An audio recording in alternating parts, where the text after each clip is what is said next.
Aner mala ken yam kana dial te kontin barwani lingwa same. Bia kamal kanwar online TV channel. Enda manduni chan kos nyag mala ya nong rwai na gwasame. Jo bana lingan wale. Regen chitwok kam de ni Uganda ala Uganda People Defense Force de ni kene de ni South Sudan ala SSPDF. Ka jawon chaladan wale chaladan wo te ka kurme chitwok anyok. Ashi kore pai tuo ka ninten pai we kore ma tuogan wale an kore chi tuogan wale ka chanka ngwan ka jan pai badda ka me ron kina dangro wide jan dangro wide dich chala den wo cha dini dang bakel sha kanak deni dang bakel to toni ke deni South Sudan People Defense Force ke deni jane deni tin konten gor ke kirmi yadit kan din to chala do sha kanak din dang bakal sha kanak ka chala no peg dien baro da ref de ka wona ka wel jandang ro ke won yam ka jibbo ne tun wana long de ni Uganda chicken de ni SSPDF chicken kama gwad dana tiketin ka jo keji ke Equatoria kan de ni ten yam te nyin ka South Sudanese ne kenyam ne te na ka de ni chop ka badda ke bakala won yam gwate chukur che twoktin kam de ni SSPDF kene de ni Uganda People Defense Force niga kore ni ame che twok chikondi ala ngaje no te kene iti ngwane chana ta kan pegden kan galat kati jibona bate gatin ka chana iti konti la jigu jala civiliane jaga joire dore kenten konden te gatin no mo chiji Uganda no chikandi ni ken ngwan yikani chunon ka bodoro la kai ka chicken ma jidida long chicken keno ne ka gwade da ne chatwoka ja ko twoga ne ka changa jandang ro yudo badak kana changa jandang ro yudo bangwan ka jan pai baro kana ne pen ka jan changa ka jan pai to continent ma kon wala changa ngwan ka pai badak no gwade chukor chatwok tin shede mangai kone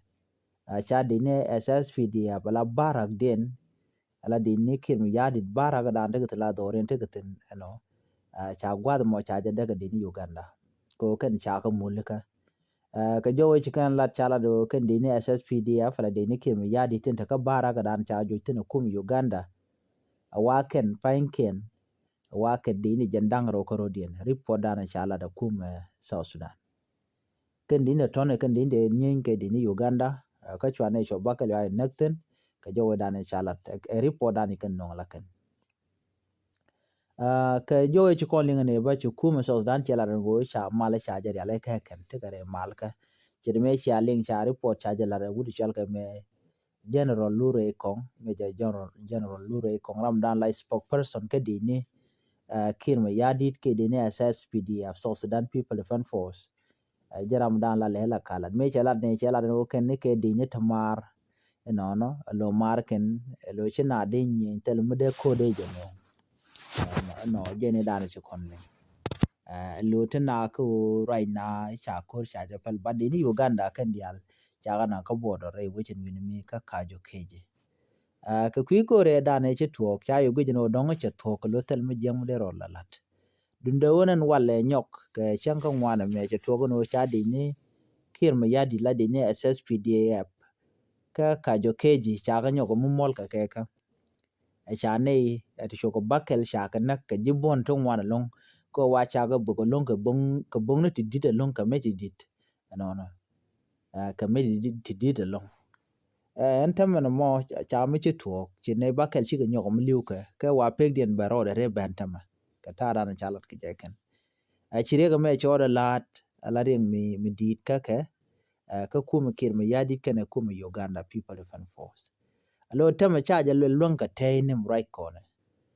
cha ja long ko re ke to ka jo keji gwada dana cha de ni SSPDF cha ga mulika tin ko wa cha mulika ka pin no ka alo cha ka bush jen gwada nan na ka ketin so tama chire ga mo cha to kam kirma yadi kana Museveni ani bi ko tere right down kana lat do bran bro kap chong ka ja ka so malat ke lung chan jadil ngajenu kume kirma yadit kene kume SPLA yo chika de ling no won chema ngai kona ene me chang e chi wuri chalga kirma yadit de che Uganda ne che ka use ne la de ni Uganda la UPDF tin today which ka juba chema ngai kona chicken ke use lo kene te content na kanware ko ngoda ba kwanore ka kwa ga target kan no mo mi cho lat ka gwase dan enta me cha je ngaje no dong de ji Uganda de ka lele buna ne te de le nyen ta me ke kum kirma yadit dino ne de kono shal ka nyam ne la ji ko tora te ga jom ci kana kwen te kan ke median ken right keten man live video ni ken ke te ko lat ken ke ken ne ken ci kirma yadit eno cha dora cha jakok che ka jokeji cha jakok cha je kambi Uganda ka jo dan lat ken tam ken mu tuoga mi chare leka ano ba mun Equatoria ba ja kambi Uganda lo mi cha kwak take a deal dana ci kin mi yadi ci kana lat kana wudi shal kam e Yoweri Museveni ala kwer Uganda no kan gada men shal ke mauzi ne ga rwanin kon lat ke gar ne mauzi kon la nyu de jen wo cha mun dana te ji Uganda te ji Equatorial tinga bor ja je to cause en kume Uganda ba dere kume South Sudan dere jala lot ba ko mo ke yo cham ken kume South Sudan na kana tinte lam jokedi so na mo bade kana yala ka but ko ngai kana South Sudan kume de cha week chike mi yadi je telot so jen mnen yana tama use can care andama chala jen ko lel kala wonnang ne content ko lela ne care ko tama tele mi chala de kim yadi but we can no kam bien ke kum Uganda is strong jem nen yene ne mi chan wore aga na ke buka ke ji Uganda chen ci gadut kana magan mi sama ne chen gele kwet ba chen no ja kwet ba kana gwe no magwa ku kan no be nyoko mu lu joko ke anta me ci widien cha je ku gay ko man dan be kenel ko kan ngaji no chetel goldar ci dial ci ga dag gene en Uganda mi ko kala ngana point anta ma jen Uganda mo kula nang na ka anta ma kana di je choje me anta ma ka ji Equatoria right corner so na me emile rode kiri mu chitwo mugone dialo big tegalianga muna lerode of course tele muna kontin ko ne de kono bit ko ma tere ke ken ja ko me jen big saranda big ro watch ko ngai kon dialo no che de men gwa ka ji Uganda ba ka wo gwa dan te keten do men big kalwa kalong mo wuji ko tere wa ka ji big mun dian bikana gor ya tel gre bikana jek bar me mun mi cha kwang ne je ji jang la kum kir mi yadit ko biken kule benefit ke Uganda kan me backfire lun ko tam ne ko tere ro tiji Uganda tiji we sorry en ji nyam ne te gare ro betam